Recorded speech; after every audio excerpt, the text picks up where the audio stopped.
I am the Tofu Golem. Please enjoy the video. In this video, I will show how to make construction vehicles with cardboard. First, let's gather our essential tools and materials. You'll need sturdy corrugated cardboard, a sharp craft knife, a metal ruler for precise cuts, and a strong adhesive like hot glue or wood glue. Begin by sketching your chosen vehicle, perhaps an excavator or a dump truck, onto the cardboard.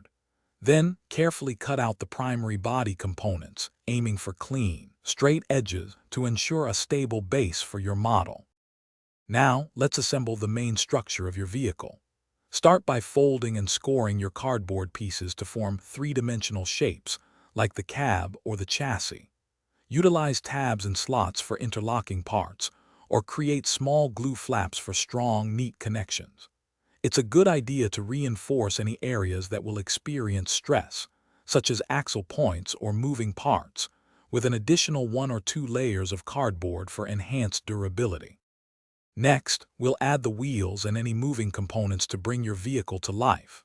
For wheels, you can cut several circular cardboard layers and glue them together for thickness, or even repurpose bottle caps. Attach them using small wooden dowels or paper fasteners, allowing them to rotate freely.